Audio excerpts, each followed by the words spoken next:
contains graphic material, including offensive language. Discretion is advised.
This program contains graphic material, including offensive language.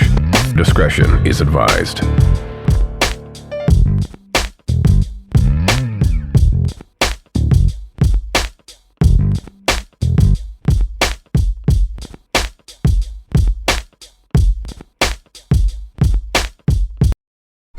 Man, what's up, everybody? Welcome back to another episode of EOS. It's 1090 Jake, man. I'm rocking with y'all rocking with me. And for this video, we're going to be speaking on the Memphis rapper Straight Drop, who is on the run and has a warrant for first-degree murder for the shooting death of Young Dolph.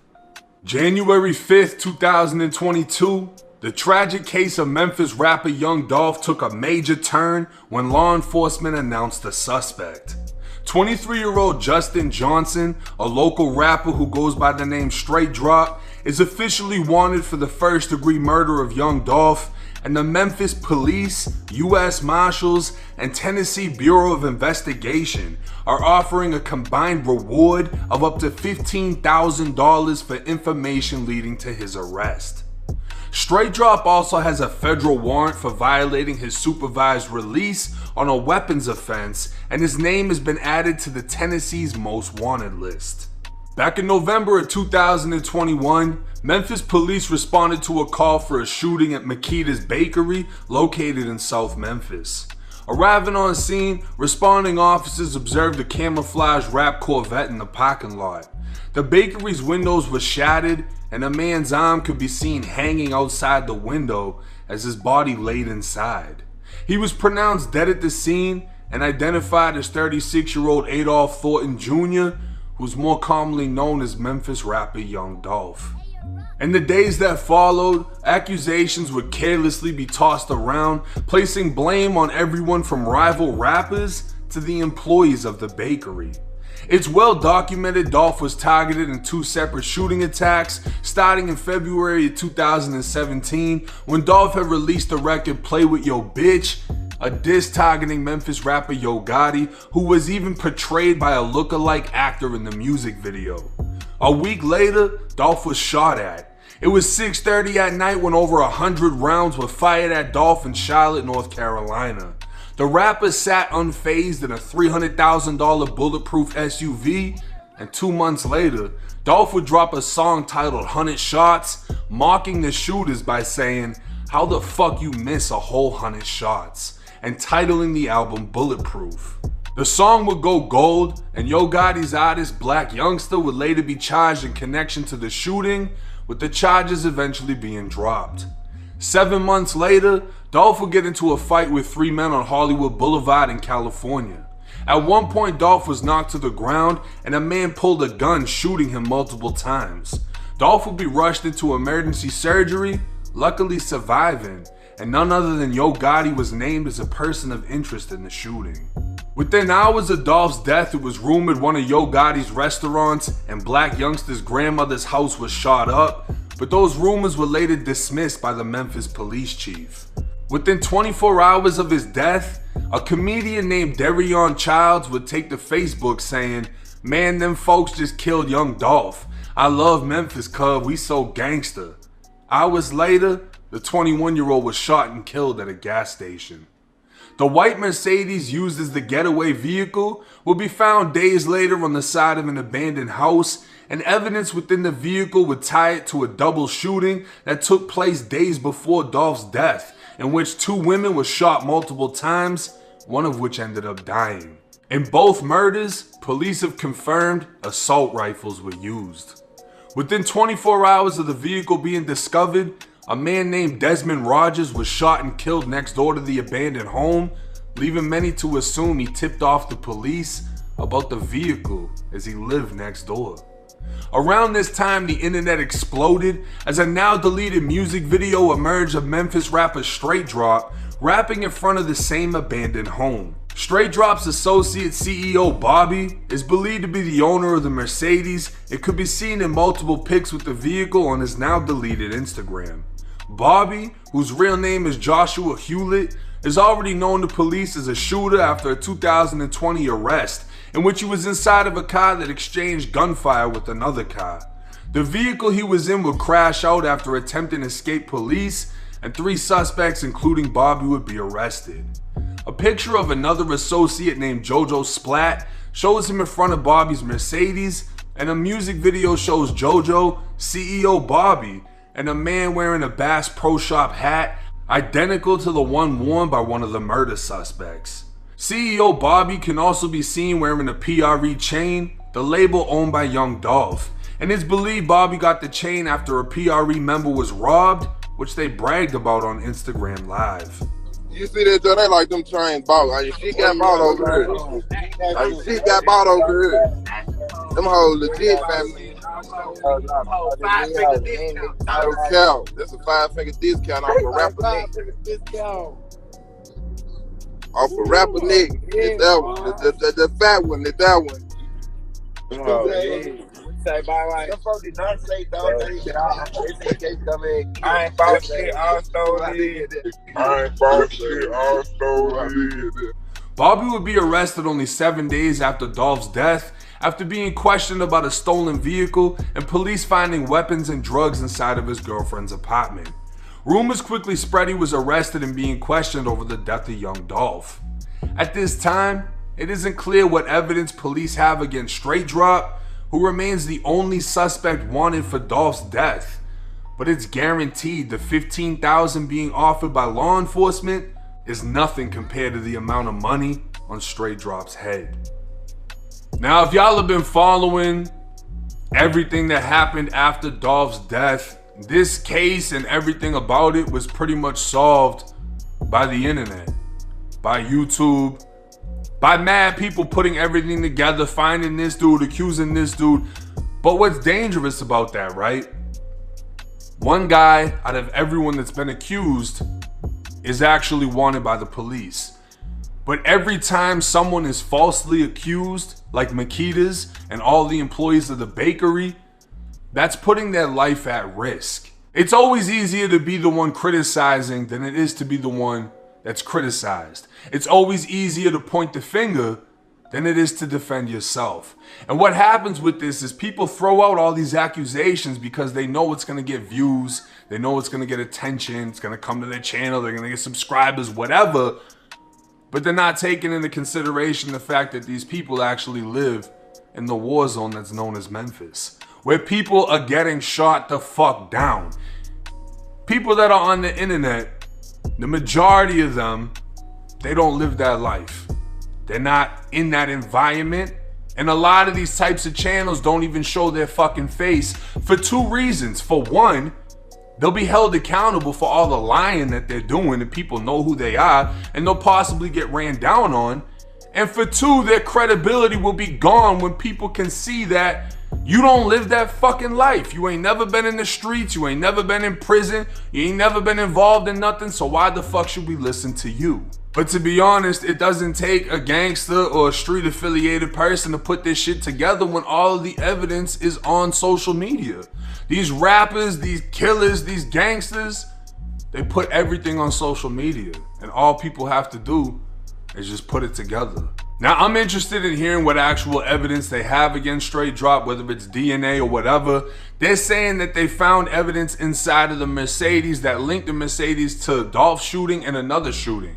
I'm assuming it's going to be shell casings because in that same sentence, they were able to confirm assault rifles were used in both shootings.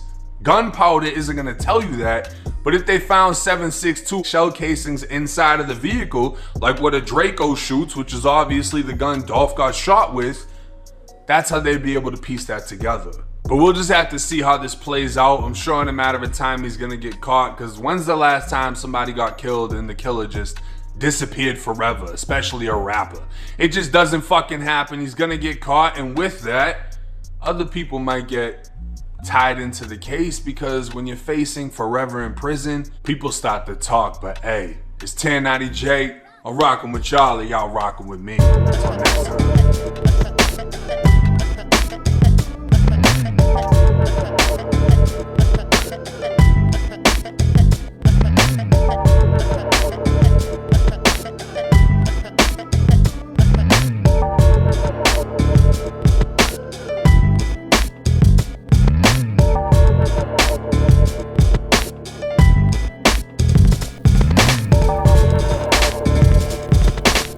Here goes the question, ladies and gentlemen. Black culture. Who's really killing us? Who's really doing the damage? Oh, sorry about that, ladies and gentlemen. Let me turn that down just a little bit. There you go. My bad on that. Who's really doing the damage? You know, I got to take us back to a little time to some tragic incidents. George Floyd, Ahmaud Arbery, the police killings. We marched in drones because a white policeman killed an unarmed black man. Just in this first video, big shout out to 1090 Jake. It's sad, folks, that I had to open this particular show with a white guy telling us and showing us that we need to be held accountable for some of the shit that we're doing to each other. There's no marching for none of these guys, but this is headline news in the black communities. And every other stream, if you really look at this young Dolph killing and all the different rappers killing, it's in the headlines in YouTube, Instagram, social media every day.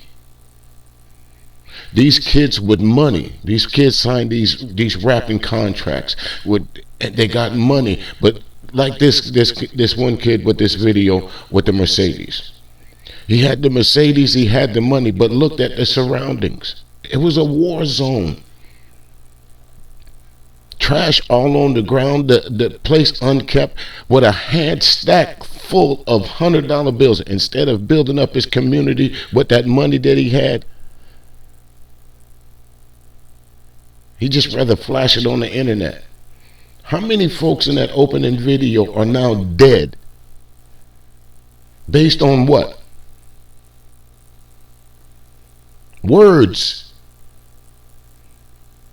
You said something, or even worse, the dreaded coochie. I got the chick that you used to have. I made a video about it that was so egregious that I got to come back and shoot at you 100 times over a woman. There's at least 7 people in that first opening video, young, that the only thing that's wrong with them is they've got bullet holes in them. But they're dead over words. But when George Floyd got killed, when, let's see, the white kid came down here and shot up these black people in the churches, we marched in drones. We came together in solidarity. But we don't do it for our own. We don't hold our own people accountable for the stuff that you just saw. And when you do try to hold somebody accountable, what happens? You get killed, you get murdered. Think about this. This guy, this comedian, got on his social media platform and made a comment about young Dolph's killing. Somebody was so mad at him that they saw him at a gas station and murdered him over words. Didn't know this kid. He just happened to see his post. And he felt so disrespected that he had to go and murder this kid in cold blood. But we marched when we saw Alton Sterling being gunned down. We marched when we saw Walter Scott being gunned down. We wanted somebody to be held accountable for that murder that we saw of that black man. In Chicago alone, how many murders in Chicago have taken place in the last 48 hours? Go look it up. In Memphis, how many black men have been killed by another black man in the last 48 hours? Go look it up. The next clip that we're going to do, folks, I had one of his clips earlier. I talked about when we were covering the Ahmaud Arbery trial. Officer Nathan Daly. He was a 13-year veteran of a police force. I'm not going to mention that. He may mention in his video, but I normally don't. I don't mention where police work at, you know, for their own, in my opinion, for their own safety. It's not for me to tell you where that policeman. If he mentions it, then that's on him. But Officer Nathan Daly asked a question about basically what we're talking about here, our own community, our black culture. From the way we dress to the way we talk to how we just indiscriminately kill each other over just sometimes just words. In some cases, like he says in part of it, that somebody got shot in a theater over which seat they were going to sit in.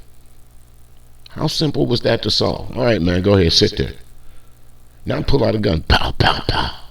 You're not going to sit there no more. And the guy that you killed, neither one of y'all gonna see movies like that anymore. Neither one of one. One's gonna be in the grave and the other one gonna be in the jail. But we don't march for things like that. That's just another killing. That's just another weekend in Chicago. That's another weekend in Memphis. That's just another weekend in LA. That's just another weekend in Compton. But let a white policeman kill one of us.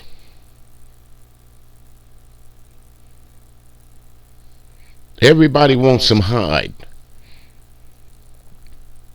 Everybody wants some action. Everybody wants to know why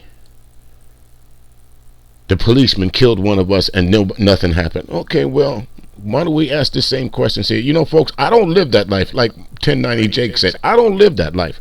I didn't grow up in that life. When I first found out that people actually stood on the corner all day, I was in the Marine Corps. I didn't know people would stand on the corner just cause. I didn't know people didn't venture outside the block just cause. I didn't know people was. I know that, you know, what you saw on TV, but actually to live it, I didn't grow up in that environment. And I'm sure a lot of people don't.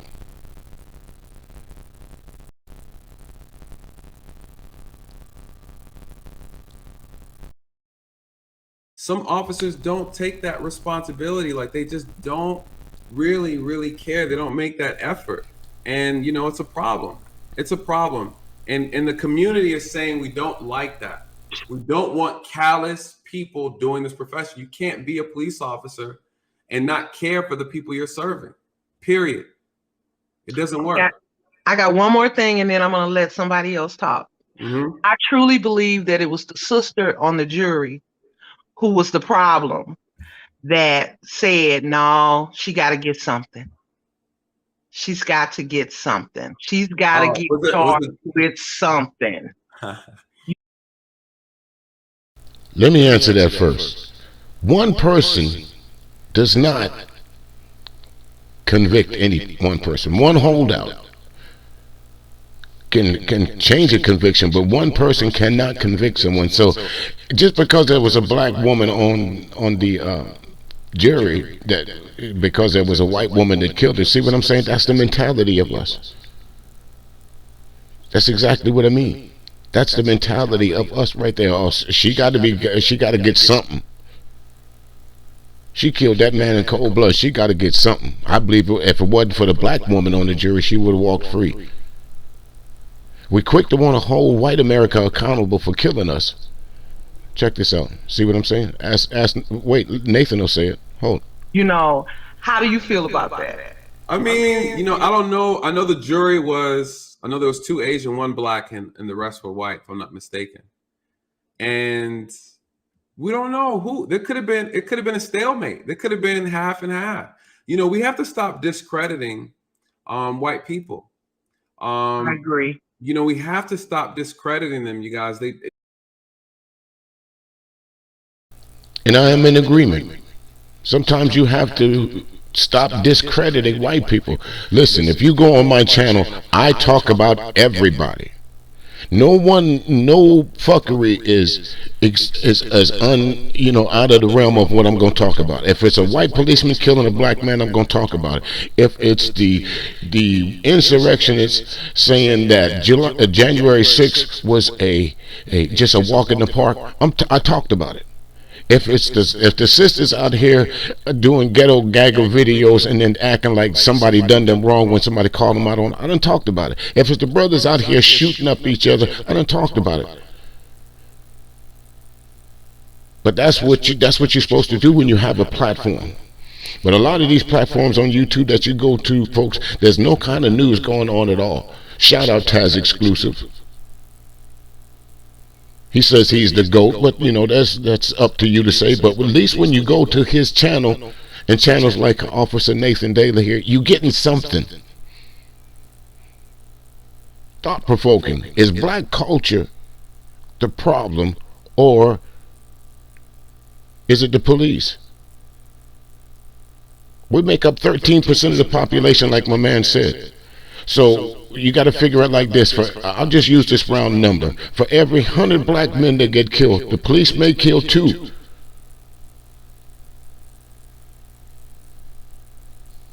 You do the math. Who killing the rest? I agree. I'm not discrediting them. I agree. Yeah, I agree. I agree with that. You know, we have to, you know, remember, you guys, we're 13%. We don't make nothing shake in this country. Nothing. Let's be completely honest. We can barely get our own stuff together. Oh boy, do I know that. That's true, brother. If we need to have a real conversation, let's just be honest. This channel is about transparency. This channel is about. Okay, on that part right there, I'm gonna have to disagree with Officer Daly on that one. Even at 13%, I think it does make a difference, especially when it comes down to the black vote. I think it makes a difference. We saw the difference in Georgia. You know, the Republicans, the red state, as they say, was dethroned because of the black vote in that area. So I think wherever the 13% of the population how would I say this, lives in that area, like down in the South, I think that's where the black power should be looked at. Like Georgia, okay, they say that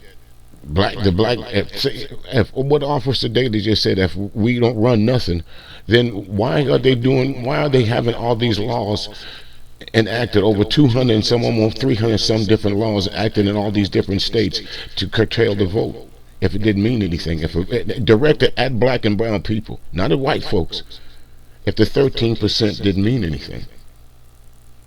It's part of the whole. You have to have it.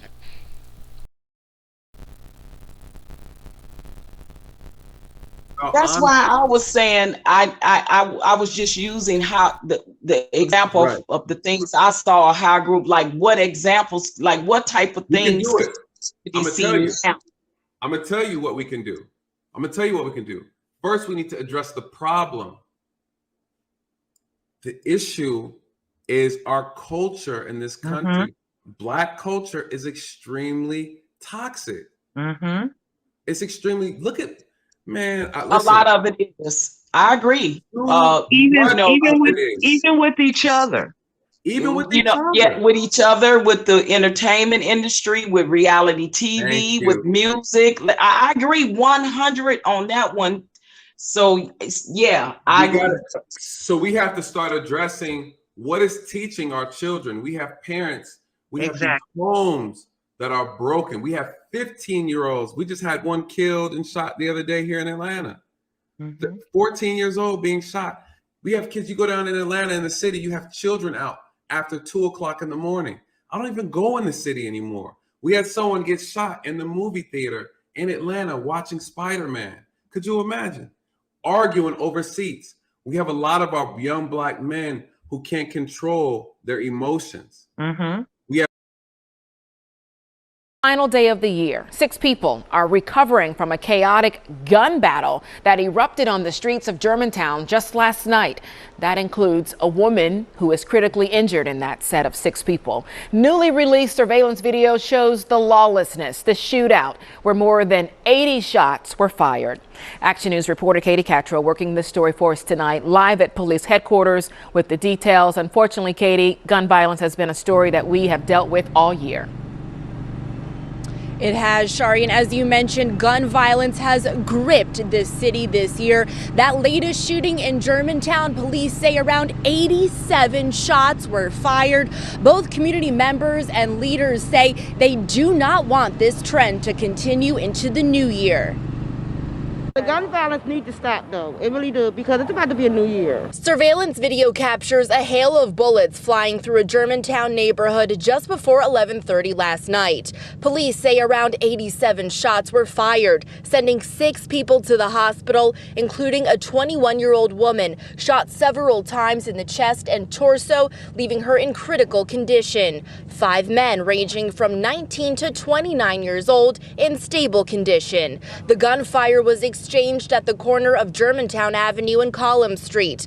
Police say a group of people were standing at the corner when this white van pulled up and 6 people got out, shooting at the group on the corner. Several members of the group returned fire. The initial shooters got back in the van, which was last seen traveling westbound on Germantown Avenue, with a rack on the roof and distinctive graffiti on the passenger side. Today, members from Germantown Mosque stood in solidarity, fed up with the gun violence in their neighborhood. No doubt, it's alarming, and it appears to be more like a war zone. It's been a violent year with a record number of homicides. City Council President Darrell Clark tells Action News everyone has a role to play in ending the bloodshed. Stop pointing fingers. The district attorney, the police commissioner, the court system need to get their act together, right? They know what the scope of the problem is. Let's figure it out. And police say in that Germantown shooting, the gunmen were last seen all wearing dark-colored clothing. No arrests have been made in this time. If you have any information, can't have arguments without killing one another. Listen, the issue is not police. The issue is not police. Police represent a very small problem in the Black community. 87 shots. Woman shot in the chest and in the torso several times, fighting for her life. At no point in time did you see a police out there shooting anybody. 87 shots. You jump out of a van that's highly recognizable. Folks, if a white van comes into your neighborhood with a luggage rack on it and some graffiti or wonder, automatically you think that's somebody coming into your neighborhood to do some repair work or something like that. Wouldn't it stand out? So you mean to tell me nobody in that neighborhood has ever seen that van before today? Before that night? See, that's what the problem is. It's the no snitch mentality. You know who that was. That might have been one of your children. I can't tell on my boy. He was just defending himself. You heard the age range of the kids that were shot, from 19 to 23. I understand, yeah, they are grown, you know, at 19 to 23, but let me ask you something, folks. If you know you're in a war zone, if you know you are in a war zone, why would you stand out in the open, knowing at any time that your ops can come get you? Why would you put yourself in mortal danger every day to prove a point of what? How tough you are? I ain't met a man yet that can handle an AK-47 or M16 round when it hits you and it start tumbling, ripping your body apart. I'm just saying. Black culture. We quick to talk about what the police do to us. We quick to rise in solidarity when the police killed one of us. But there was multiple folks in this first video and this second video. And as Officer Daly was saying, shot in how many black kids have been murdered in less than the 20-some minutes that I've been speaking to you? Gone forever. And not once have you heard any of these kids' demise caused by the police. Is that a problem? Yes, it is. Is that a problem that needs to be addressed? Of course it is. We see what the police do to us. We talk about that. We have panels on that. We try to get laws passed against what the police do to us. We know that that's a given. But what the conversation needs to be now is what we do to each other. We're so afraid because, you know something, these same people that we talk about live next door to us. In some cases, they live in the very same house with us.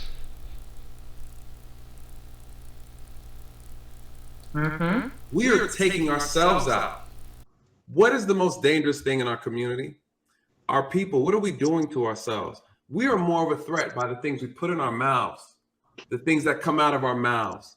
And this one finger right here, these three things are killing us every single day. We're talking. And Nathan, I also said too on another platform that, you know, because we know the quote unquote black on black crime that is committed within our communities are committed for opportunity and proximity. Most likely the people that's committing the crime against each other are going to be the same color because of proximity and opportunity. And most of the times they're people you know. So my thing is that what I would like to see be a major start in the Black community is because we know that a lot of the problems is being caused by people that we don't want to tell that is a part of the problem, right? Because they are sons, they are nephews, they are brothers that's doing a lot of the wreaking and havoc. And this no snitch policy as well is a big problem within our community that I think we need to address. I think when it comes to things like, you know, you don't want to tell on this person, but you know that they are wreaking havoc in the community and committing crimes. It's like we need to step up as a community as well. And in order to take back the neighborhoods is to say, no, this is not going to be acceptable and you're not going to do this. And I don't care. I have conversations with my son. You commit a crime. I'm not that mama. I'm not that mother that's going to cover up your crime, going to coddle you, and you commit a. Absolutely, folks. I have 5 sons. And none of my sons would ever put themselves in the situation that these young men put themselves into.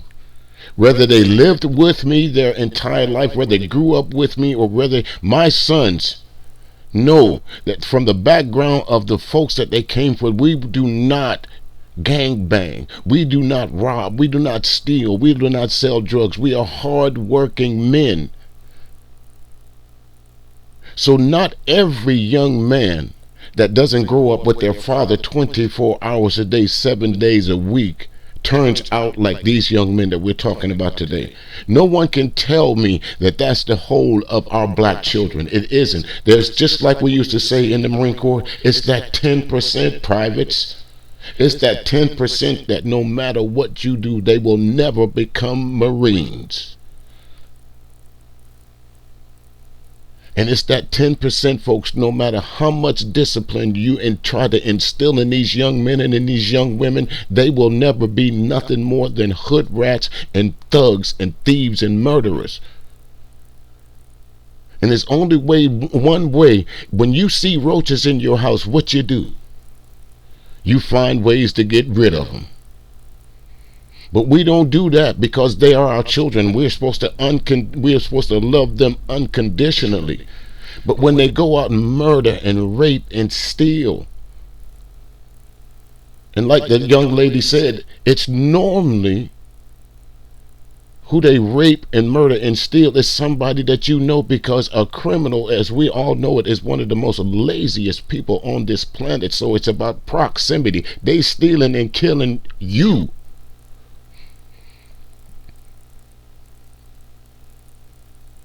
Yeah, the police killers.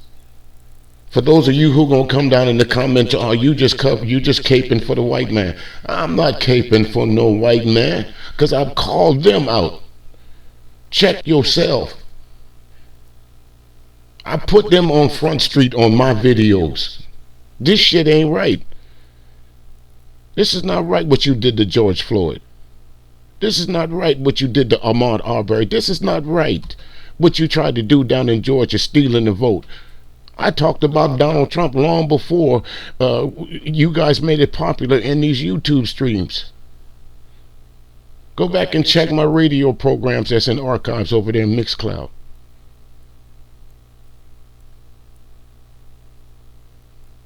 You always hear me say, I'm not about this life. When I run into the police, you know, I have had altercations with the police, but not from my own doing.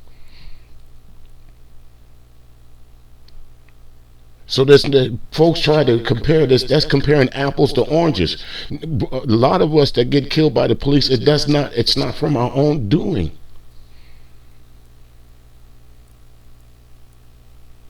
As much as we wanted to admonish that woman that killed that young man here, and just the 26-year veteran, I try not to mention folks' names because I don't want to keep beating on something that, you know, that's out there that you already know. We made sure as a community, as a black community, that she was held responsible for killing Dante Wright.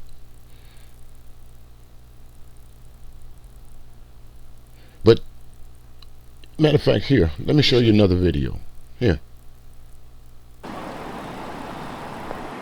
It's a sad, it's unfortunate, and it's a ridiculous time in our lives in this world that we're standing right here today on a Sunday, a day of worship, grieving over a 14-year-old that lost her life. This is set up like a concert, you know. So if they took the time to gather the intel to know exactly where they're going to have it at and set up in that manner, the whole purpose of it was all making money, but they made money at the cost of a life. So this was unauthorized. We in law enforcement had no clue about this. If we would have, we probably would have been able to save lives. It should have never been set up in the first place here. That's the first problem. And after that young girl lost her life and 14 other people got victimized, that's another problem. Community, you all know how we do it. I know you may not want to say anything. I know about the stop snitching thing. He and I went to D.C. years ago on that. That's right. We know how it is, but guess what? That doesn't apply for this. No, it doesn't apply for this. Step up and do right by that young lady and those other 14 victims. Step up. See what I mean? Step up. No one stepped up. No one's told that all those people that was at this unauthorized party during the pandemic where you were not supposed to be in large gatherings, a 14-year-old girl is murdered. Now ask yourself, why during a pandemic is a 14-year-old child out at a party at this time of night? You'd be wrong to hold the parents accountable. You would be wrong for asking the parents, why is your child out? Because you know what they'll tell you? Oh, she was just going over, she needed some. No.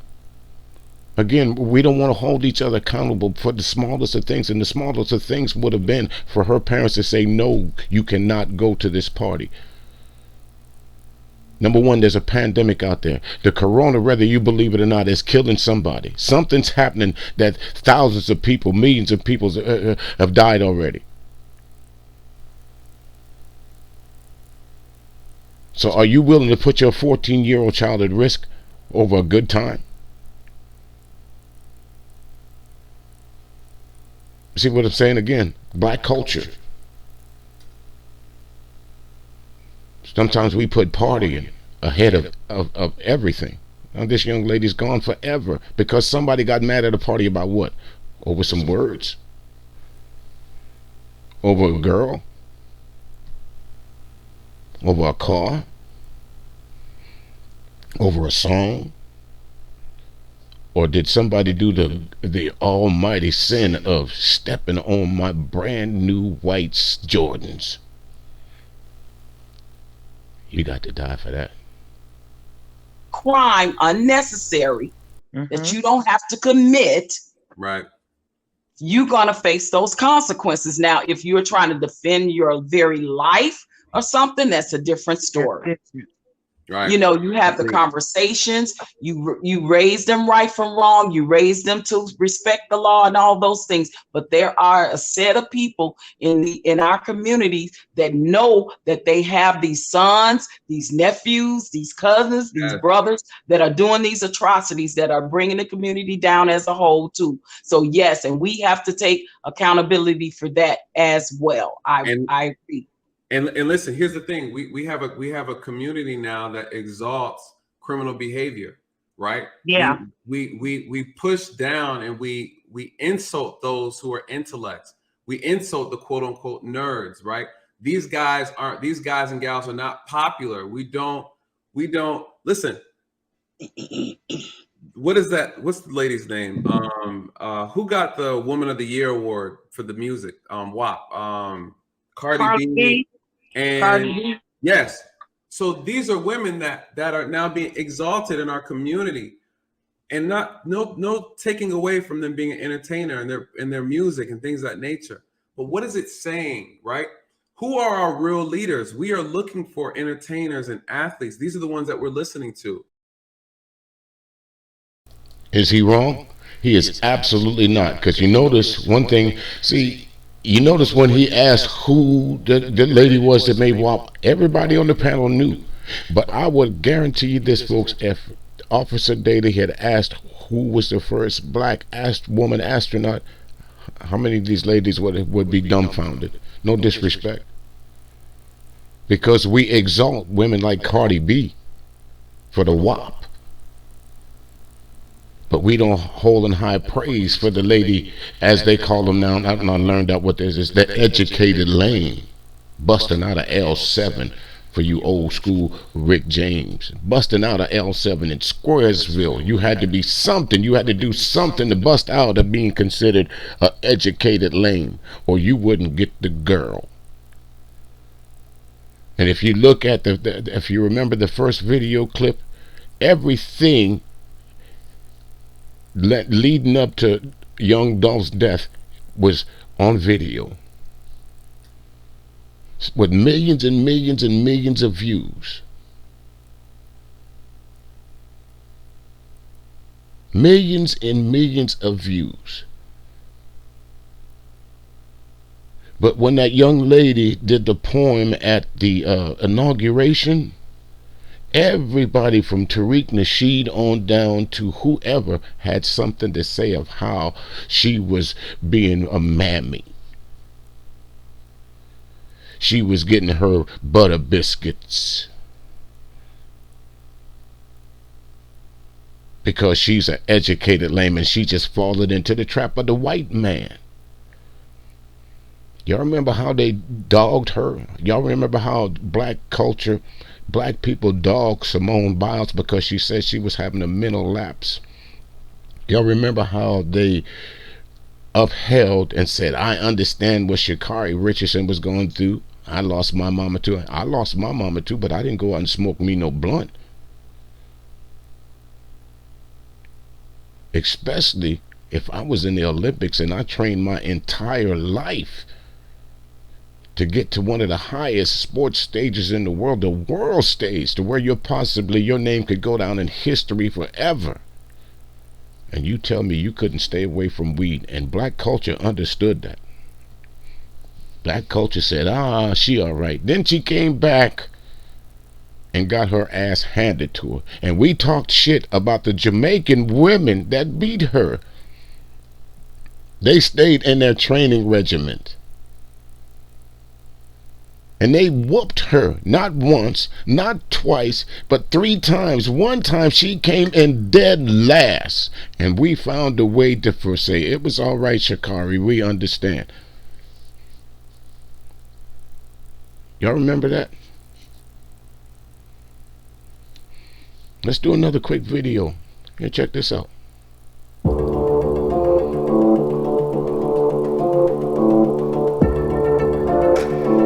Watch this video, ladies and gentlemen. See, notice the gray car. Those are the assassins. school bus in the area. Man walking. Notice the car. You were telling me if you saw that car in your neighborhood, you wouldn't remember it? Of course you would. It's distinctive.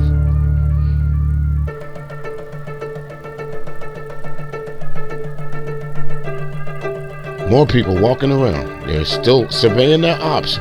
Look at how they pointing out. Wait, let me pause that right there. Look how they point all the distinct features of this car. So you telling me these people walking have never seen that car before? That's like me going to the local corner store, folks. I guarantee you, when I get in my car, well, I'm not driving right now, but when I got in my car to go to the local store, when I drove down the street going to and from my house, folks recognized my car.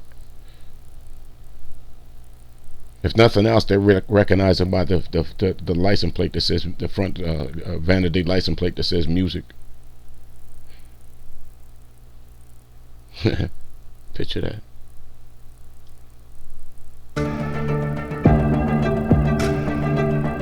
Notice there's all kind of people. There's another bus full of people. Surveying the area. Look at all the people walking around. Look at all the people that are in mortal danger right now. Look at all these people. Young people, look, scattering.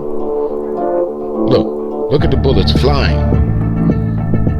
So you mean to tell me these folks saw this car driving up and down the street? Look, here they come. You can see somebody looking at the car. Look how casually he's walking across the street. Got hit? She definitely got hit. Let's look at this again.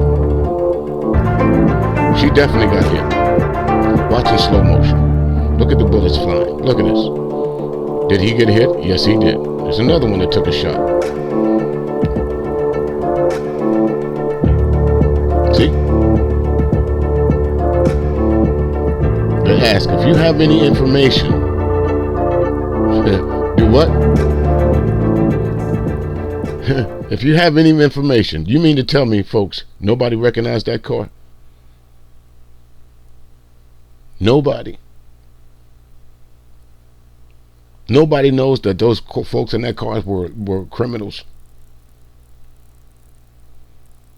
Notice how it just drove up and down the block nonchalantly. Is black culture the problem, or is it the police? If you look at these videos that I've provided so far, the answer is clear. The police, do they spray up an area like that? Sure enough. But look at these guys here. They lit that place up with bullets. When we have real educators in our community that we don't pay any mind to. So the question is, we are following blind people, right? Yeah, We're they're part of the blind problem. people. They're perpetuating it. They're definitely a part of the problem. Even in the YouTube streets, we following folks with painted beards and going around selling perfume and telling women how bad they are. Those are the folks with the most popular channels. But if you have someone telling you about the stock market, or telling you about what do you call it, popular mechanics or something like that, or how to survive if you had no water or whatever, those channels they don't get to see things. Folks don't watch them. They don't subscribe to them channels. EOC, the end the sentence, my man 1090 Jake, go look at the amount of followers he has. And he reports that, I have to say, of all the folks that narrate stories, he is one of the better ones. I have to say that. Big shout out to 1090 Jake. Great narration skills. But again, as Officer Daly put in his title, is black culture the problem, or the police? So far, the answer is clear, ladies and gentlemen, boys and girls, dames and dudes. The problem lies within us and our young folks killing each other at alarming rates. And the thing about it is, why so many bullets?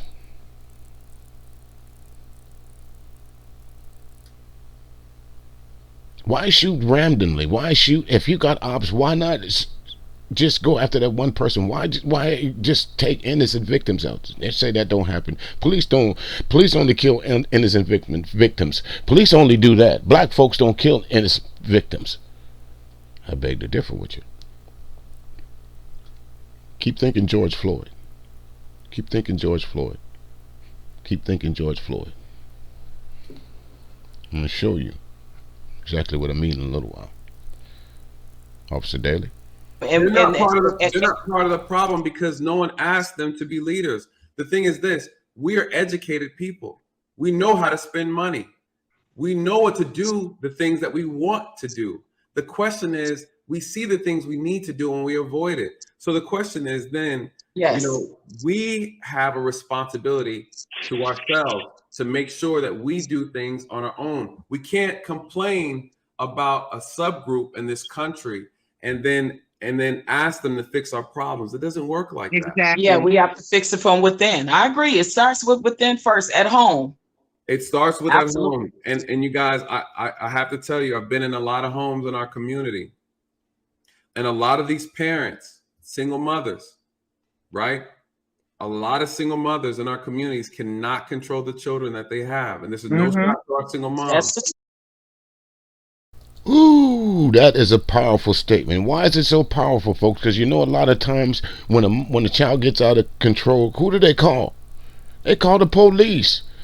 So you gotta lend credence to what that officer just said. For 13 years, how many times you think he was called to a home where the child was so unruly that the mama had to call the police on this young nigga or the young girl? Remember, there was an incident a little while back, maybe a year and a half, 2 years ago, where the young teenager stabbed another teenager. They had been fighting all day. They had been fighting all night. And it culminated into another teenager dying because she had been so fed up. How many times did the mother call the police to that house before it ended up that way? She had done all she could do. But again, because of a situation that the young lady died, we don't want to talk about the parenting skills of that particular mother, whether she was a single mother or whether there was two people in the household. You still have to hold the parents accountable for what they raise.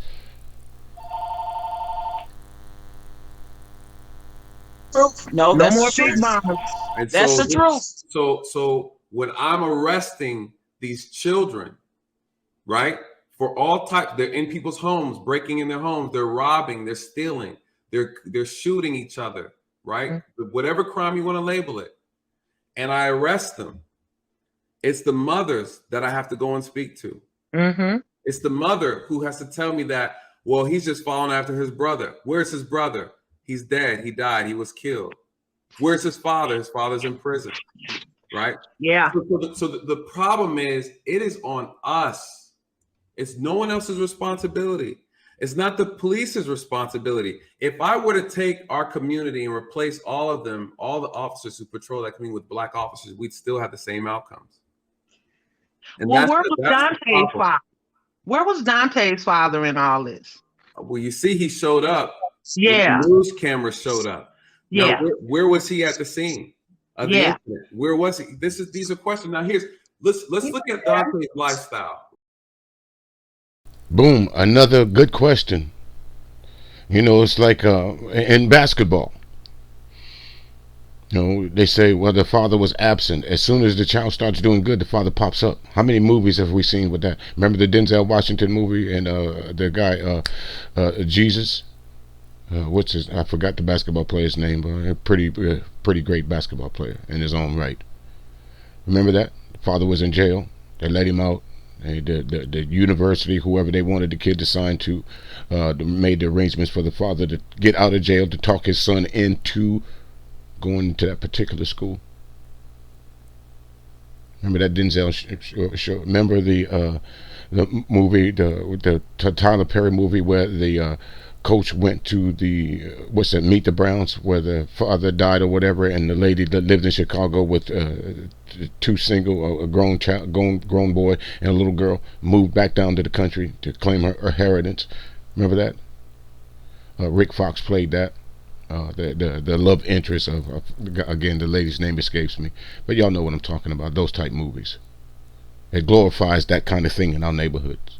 That somebody literally got to rescue somebody. And only time we see that portrayal is in a movie somewhere. Because it's obvious it does not happen in real life. Because most of the time the police end up dealing with our children. A lot of times in these situations the police end up taking our children out of their homes because they're so unruly. The parents are now afraid of the children. But they will use this, okay, they got that 1-800 beat a child's ass. Now if you touch it, you know something, there's a difference between disciplining your child and beating your child. There's a big difference. I was disciplined. I'll tell you that right now. My parents disciplined me. And my pops did not believe in sped or I'd spoil a child. No, he did not. But I don't go around killing folks. I didn't join a gang. I joined the Corps. If you want to consider that a gang, okay. But, you know, the structure I got around my parents, from my parents, I just elevated a little bit more by going into a place where the structure was a little bit more demanding. A lot of these kids will say, well, you know, the only person that showed me some love was some gang members. You don't want much then. You don't want much if your hero is a drug dealer. You don't want much. Because you know what the outcome is of the drug dealers. You see it all the time. It's all around you. You see what the fast money can do for you. Again, folks say, yeah, well, the fast money. Yeah, it's good. It's good. It's another way to make fast money. Sure is. Ask some folks on the stock markets. It's another way to make fast money legally. Like I said, if your idol is a drug dealer, you don't want much out of life because you know where it's going to end up, penitentiary or dead.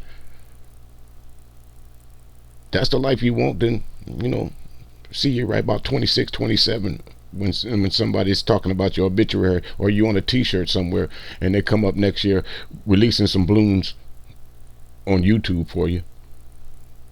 Right? He was arrested for attempted armed robbery of a woman. Right? He put a gun to a woman and tried to rob her in her home. Mm-hmm. Okay? He was involved in a shooting with another gentleman. He ran from the police, which is how he got that gun charge in the first place. Listen, we're talking about a young man who represents a lot of young men in our community. Yes. There's a lot of our brothers. But you see, because a white woman killed Dante Wright, we rallied around Dante Wright. Now, if we would have held Dante Wright accountable for the shit that he did earlier, he might have never ran into that particular policeman that ended his life. Not saying what she did was right, that she got what she got. But let's put things in perspective, just as Officer Daly just did. Dante Wright put a gun to someone's head. Did we hold him accountable for that? We tried to keep that out of the news. Oh, they just bringing up his criminal past. You damn Skippy. Maybe that's one of the reasons why the police approached him the way they did. Folks, you can't bake a cake. You can't bake a pineapple upside down cake. Don't put no pineapples on it and then call it a pineapple upside down cake. It's just a damn cake. You gotta look at Dante Wright for who he was as a whole, not the tragic incident that ended his life. Unfortunately, the person that ended Dante Wright's life paid the price. But look how many people Dante Wright, that's behind that, what Dante Wright did wrong to, that said, probably saying shit, he got what he deserved. Didn't bother him to put a gun to my head. It didn't bother him to shoot at me. It didn't bother him to rob me.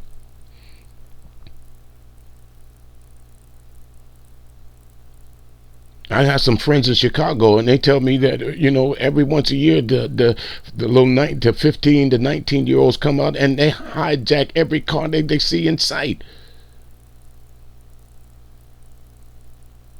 They don't care. Pull you out your car, shoot you. all for the fast buck. But we don't hold these kids accountable. You know, one thing I can say this, folks, when I was growing up, if my parents saw me doing some unusual spending, one of the first questions they would ask me, where you get money from? I didn't give it to you. I didn't see you go out and cut no grass nowhere. And then you ask yourself as a kid, well, how my parents knew that I didn't go out and cut grass? How did my parents know? Oh, because they're observant. The lawnmower didn't move. The lawnmower was in the same place that it was last week, so I can't use that lie. But see, my parents were, in a way, everything I did, and believe me, there was 10 of us. So to imagine keeping 10 children in line. Now, what we did after we left my parents' house, that's a whole different life. But while we was in my parents' house, there was a curfew for everything. There was a time and a place for everything. Now, once you go outside of the realm of living under this door, I'm not accountable for you. So if the police pick you up, don't call me, because I taught you better. And for all my nieces and nephews that, if their parents was in the service, or their parents worked long hours or whatever, so that, or they were on the road or whatever, what was instilled in from their grandparents, great-grandparents, it was passed on from me to them, to them, to them. It's unmistakable. It's undeniable. None of my nieces and nephews, I'm not saying that they are angels, but none of them would go out and do the things that I've seen some of these young men and women doing. None of my nieces, here's this thing. Would any niece of mine be a stripper? I don't know. But would any niece of mine be in a ghetto gaggle video? Hell no. Would any of my nephews go out and sell some weed? Probably so. But would they go out and kill somebody because a sale went wrong? Hell no. Others, a lot of these young men, a lot of these women, okay, who are committing the majority of the violent crimes in this country. It's not a mistake. You know, why did he run? Why did he resist arrest? You know, so the question is, where was the father at? Yeah. He's present now. So, you know, those things have to be said. So I do still believe that I know ultimately it's our responsibility in our communities to fix the problem first, but I am still an advocate for police and the community having some type of relationship. You know what I mean? And I think that we need to show up at these community meetings as well. Our communities need to show up. When I used to go to them, I wouldn't see hardly nobody that looked like me in those meetings. Yes, let me touch on that. I've done a lot of community policing initiatives, a lot, and we would hold campaigns in our community, and we couldn't even get half of the community members to show up. I had a meeting at the school board one time, and I was trying to advocate for why we want want kids in uniforms in the county I was working.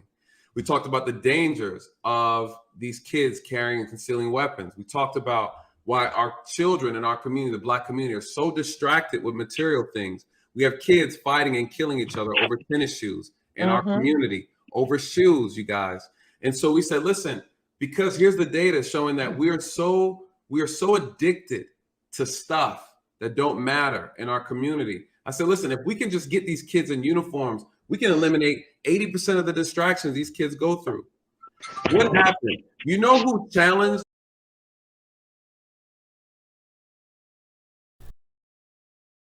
Let me ask you something, folks.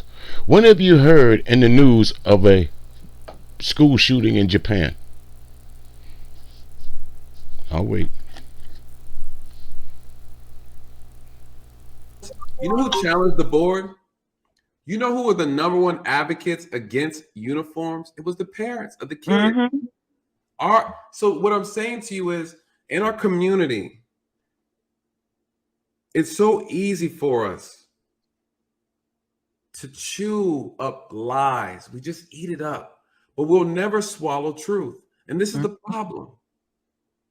The same parents that we're trying to get on the same page are running from the truth. They don't want to. Why? We have a lot of kids raising kids in our community. Exactly. You know, there's no more big mamas. You know, exactly. You know, there's no more big mamas to say, if you do the crime, I ain't taking no calls. I'm not doing any of that. I'll see you when you get out. And again, she's absolutely right. Because Big Mama used to hold you accountable. You used to worry about what Big Mommy thought about you. That was enough. It was in my growing up, folks. That was enough of a deterrent for me not to do something, because I always never wanted my parents to be disappointed in me. Even when I knew I was doing something wrong, I always used to think in the back of my mind, I sure hope my mama don't find out about this shit.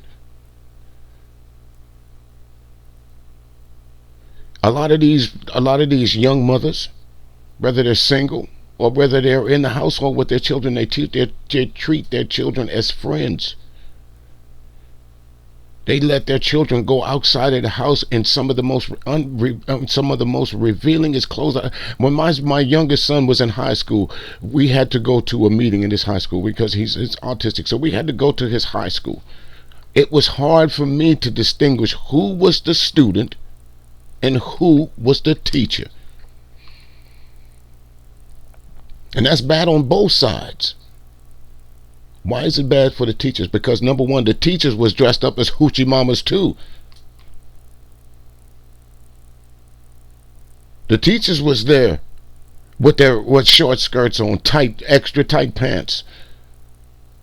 Now there's nothing wrong with if you have a flattering figure, folks. Absolutely not. But there's a place and a time for everything. You go to church nowadays, and the same the clothes that you see a woman in church is, she in the club with, and vice versa for the young brothers. The same clothes that you see these brothers hanging out with in the street with, they come into the church with, so there's no separation. I know the church says come as you are. We all like to believe that it's okay that when someone comes into the church with a pair of jeans and sneakers and tennis shoes, that's okay. But no, there's no separation between the streets and the word now. When we went to church, folks, we had to dress up. We had to put on our Sunday go to meeting clothes. You had to be on your best. Your shoes had to be shined because you was going to a special place. You was going to a place of worship where other people like you were going to be. It was no competition.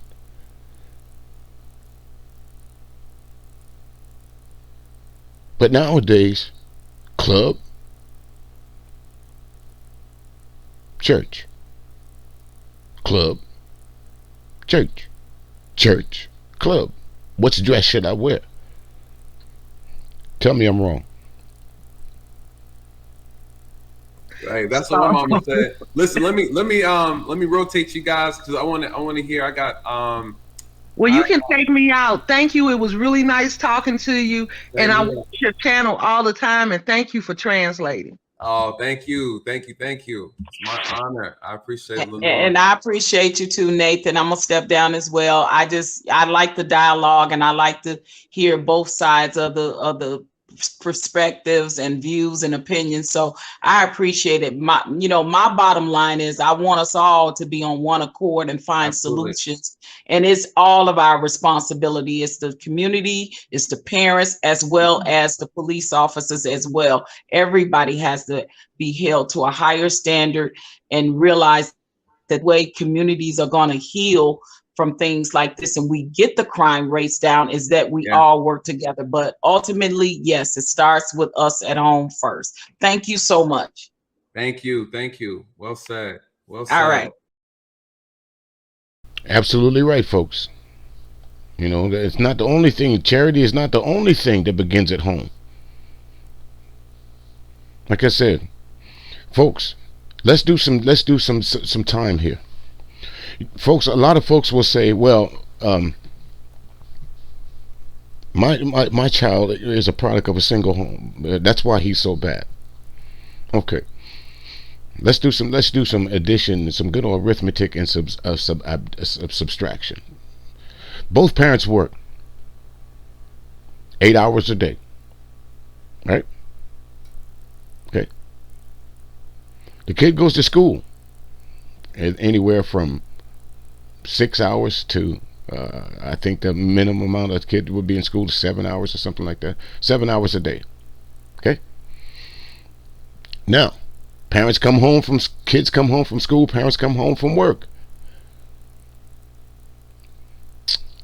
7 to 3, 9 to 5. We'll just use 9 to 5 since that's a popular time. You come home 5 o'clock.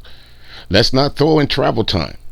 You know you're in a particular, especially if you're going to a brick and mortar, you're in that building for at least 7 to 8 hours a day. That's not travel time there and back. Say if you work an hour away from your job, add 2 more hours to the time that you are no longer in your household. That's 10 hours out of 24 hours so far that both parents are out of the house.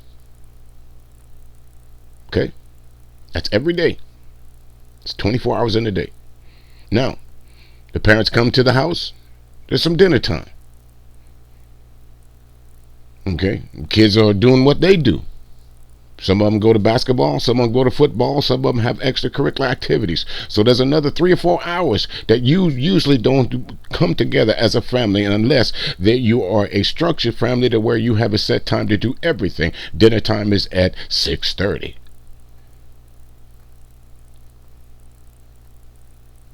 That's how it was growing up for me. Dinner time is at a certain time. If you're not there for dinner, then guess what? If nobody takes the time to wrap up something for you, it's not going back in the kitchen and cooking.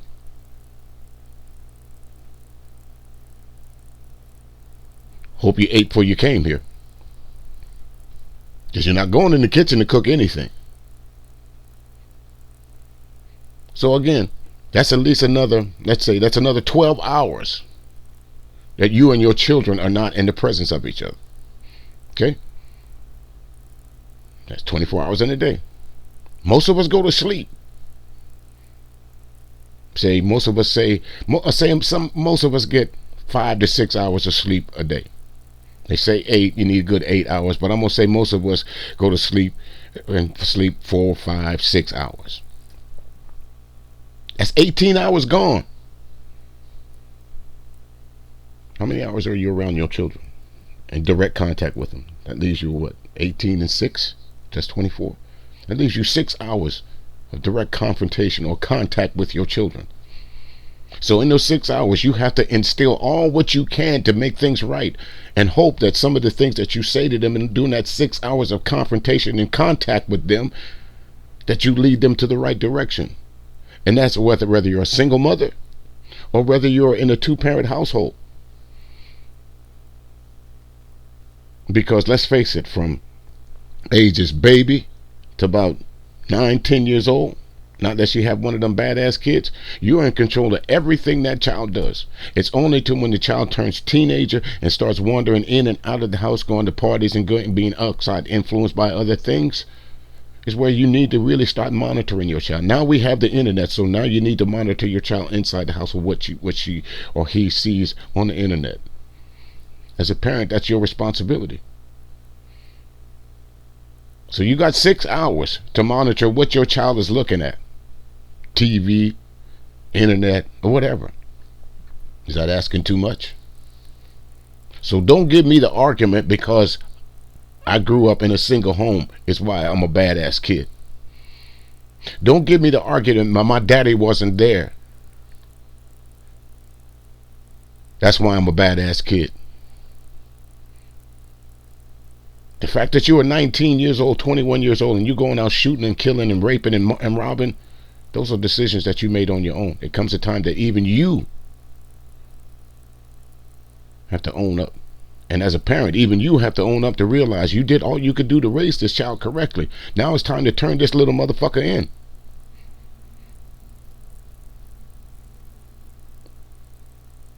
Like I told mine, don't call me. And I got in trouble. I didn't call nobody. Shit, I took mine. I wouldn't sat down. And I didn't commit no crime to go sit down. I didn't commit no crime. I didn't go rob nobody. I took my time. I went and sat down.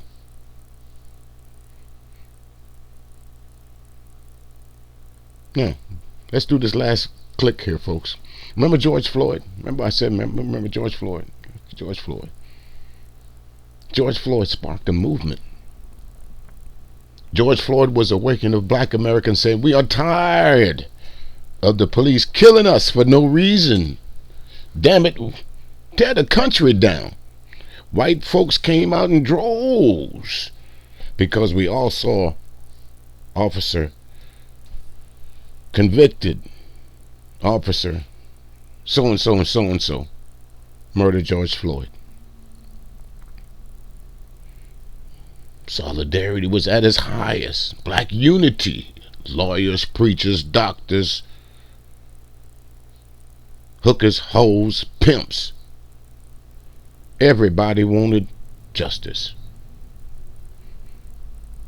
Now here we are, some year after, and some month change after George Floyd's death and conviction of his murderer.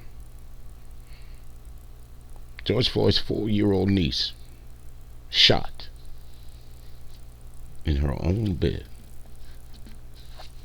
I got my good friend Willie Williams to help me narrate this last, folks. Again, folks, I like this brother's channel. I really enjoy going over there. Big shout out to you, Willie. Man, you keep us entertained. Like you say, Willie, watch your 3, 6, and your 9. But this girl was in her bed. This 4-year-old was asleep in her bed, and some animal that looks like one of us went to this house with purpose to shoot the place up. Knowing, guaranteed knowing, that this would garner national attention. Why? Because it's the niece of George Floyd. But I'm going to let Willie narrate, and I'll speak when I need to. Come on, Willie. What's happening? Welcome. Appreciate you pressing on that play button. I am Willie Williams. He got a hey, little sugar. That's what's up. They say George Floyd's niece has been shot by somebody that they don't know on New Year's Day. A 4-year-old niece done got shot. Let me go on and put it up on the screen. I'm not even much gonna hold you.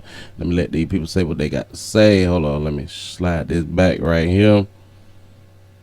There you go. But first, she stood with her family in the name of racial injustice, and now she's become the victim of violence. The 4-year-old niece of George Floyd was shot on New Year's Day. Right now at 5 o'clock, family members are calling for justice once again. Little Ariana Delano was asleep in her bed, ready to bring in 2022, when a bullet hit her in the stomach. Her family rushed her to the hospital, where she remains tonight on a long road to recovery. All this unfolded at the Park Yellowstone apartment homes just south of Old Spanish Trail near 288. KPRC 2's Real One Logan is joining us there live now. So Real One, I understand that you spoke with her father. How's she doing tonight? Lauren Chris, her dad says that she's out of surgery and breathing on her own. Now, inside the apartment complex, along with Ariana, were 4 adults and another child. My daughter was jumped up and said she had been hit, and I seen the blood bleeding, and that's when I grabbed her. Derek Delane says his 4-year-old daughter, Ariana, was shot early New Year's Day as she slept in her bed. Delane said he had just come back in the house from lighting fireworks when the bullets went flying. She wasn't out there, but like the grown folks was outside. They was in the house, sleep, getting ready for bed. The 4-year-old, George Floyd's niece. Floyd grew up and was laid to rest in Houston. His arrest and death led to nationwide protests that called for an end to racial inequality and police brutality. The 4-year-old was hit in her bedroom in the 3300 block of Yellowstone Boulevard in Houston's South Side. My girl had to jump in the car and rush her to the hospital. Delane says she underwent surgery for a punctured lung and liver and several broken ribs. Houston police say they don't have a suspect description or motive for the shooting. She hit him very fast. Last time I checked on her, she was breathing on her own. She was doing real great. Anyone with information should call HPD or Crime Stoppers. Live from Houston Southside, Roman Logan, KPRC to me. But first, she stood with her family in the name of racial injustice.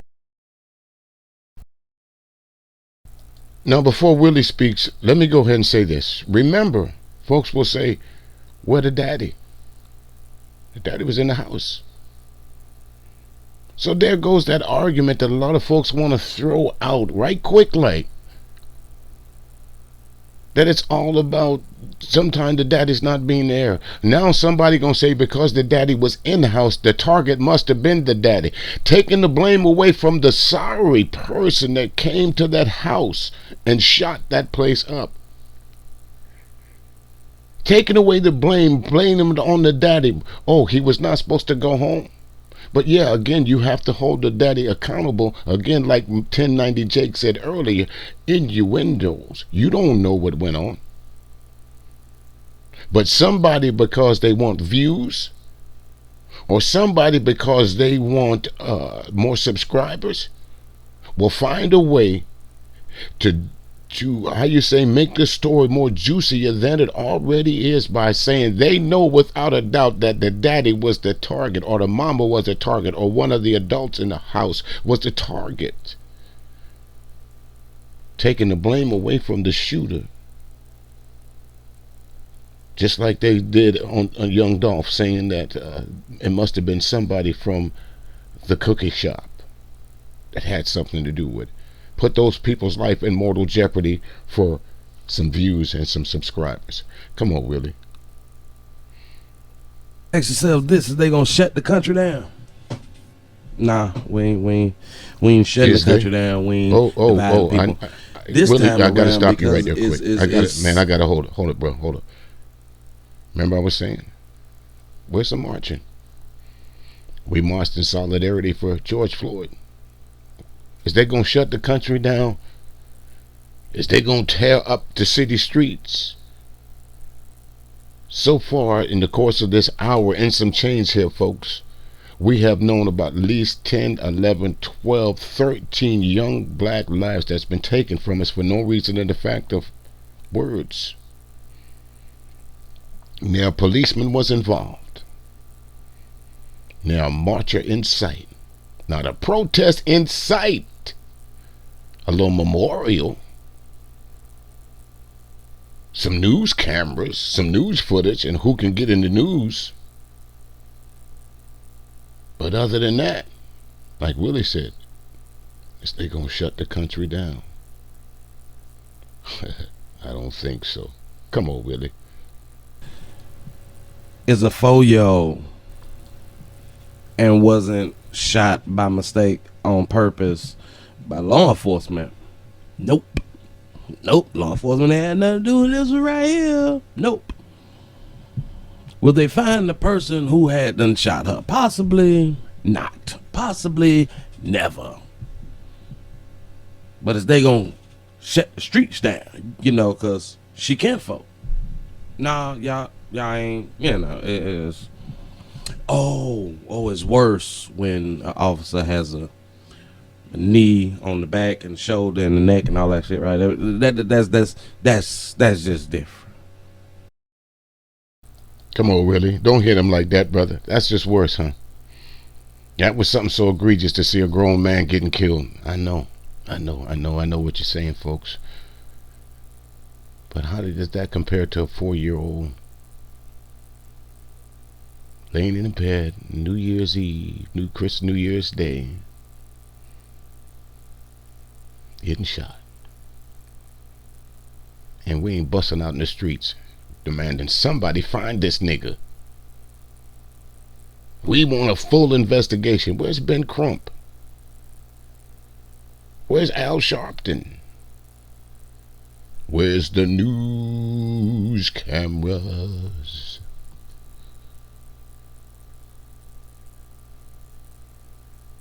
I understand.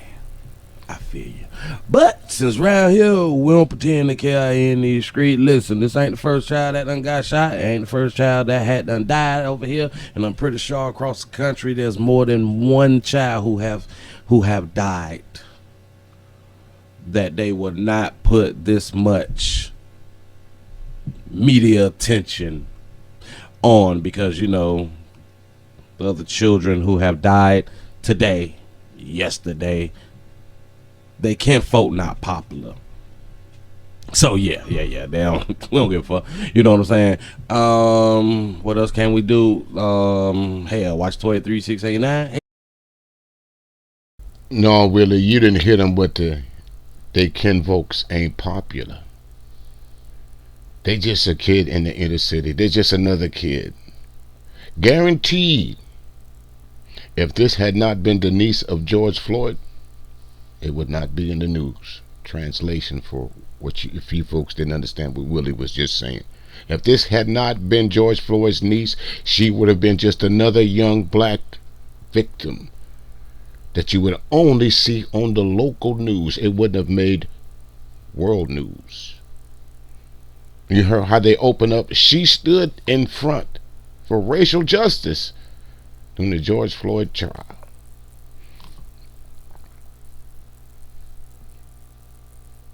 Now she's fighting for her life when she shouldn't be, because we refuse to hold people in our own community responsible for what they do to us. But we'll go through hell and high water with gasoline draw zone. Slide down a double-edged razor into a pool of alcohol. Get in a phone booth with a polecat before we tell on each other.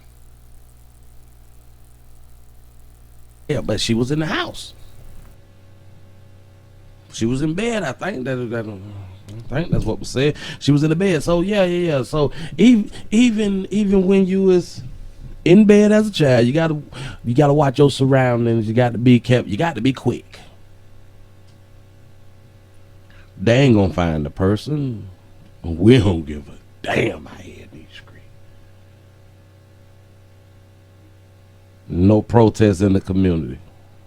None whatsoever. But who gives a fuck? They know law enforcement didn't do it. And I believe that they're pretty sure it wasn't a lighter hue player who did it either. Y'all have fun. That's all I got. I appreciate y'all for rocking. Hope you have a good recovery. Well, I don't have hope, but that she's not dead, so she's gonna have a good recovery. Is it? Well. Should we just stop saying like a good recovery? Is it a good recovery because we don't die? Or let me say that again. Because you don't die, shouldn't that classify as a good recovery? You basically recovered from being dead. Something like that shit. I try to do something. I'm educated. Look at. I appreciate y'all for rocking. Yeah. Watch your churn. Appreciate y'all. I'm out. I appreciate you, Willie. Appreciate you, good brother. But he's right, though. You know, in the roundabout way, it took me a while to understand what he was saying. But, you know, what can you do, folks? This child was at home in bed. How can you protect your children? As Willie would say, how you protect your children when you got him in the bed? Like he said, it probably was. We know it wasn't one of the lighter hue brothers. We know it wasn't the police. No marching in the neighborhood. This is in the news every night, folks. As I speak, I guarantee you by the time this video has played through, there has been at least 1 or 2 or 3 young black people who have now been laid to rest for words.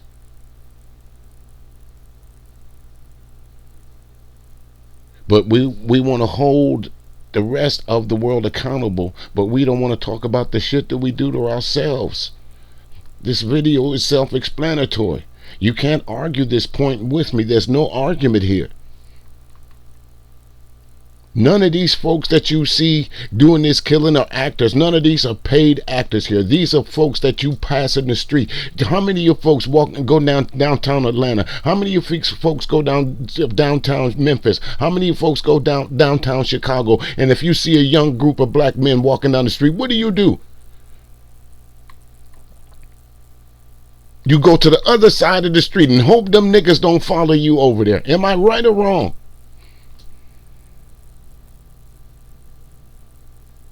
I remember when I lived in San Francisco, a couple of them young mother, no, not this dude. You don't want to run up in here. Don't do that. Don't do that. I'm not going to tase you. A lot of folks used to ask me, they said, why you walk around with that scowl on your face? Why that mean look on your face? Because that keeps the damn, it's like bug repellent. It's like nigger repellent. It keeps the niggas away from you. And let them know that you're not the one to be reckoned with. I'm watching you. And it's sad that you have to say that about our young brothers and our young sisters, because you do. It used to be all you had to worry about was the young niggas out there shooting.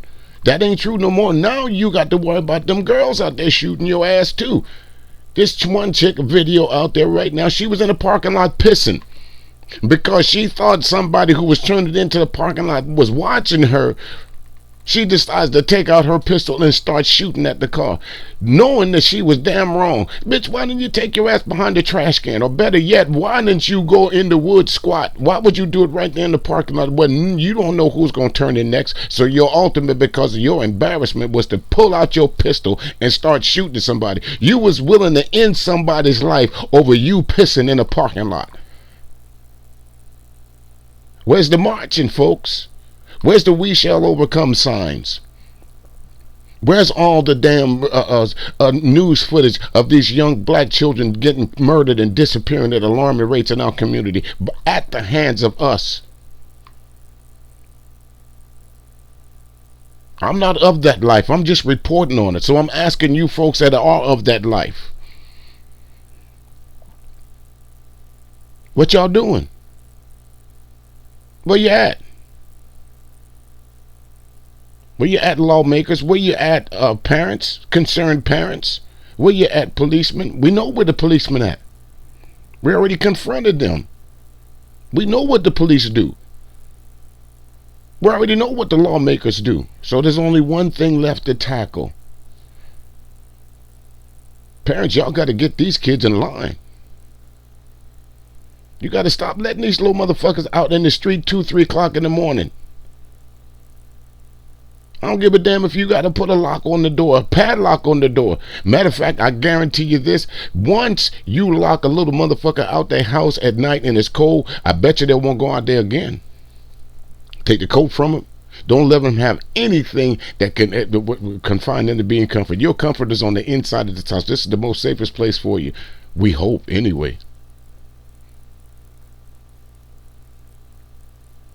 But anyway, folks, in the words of my man Willie Williams, watch your 3, 6, and your 9, or it will be foxtrot.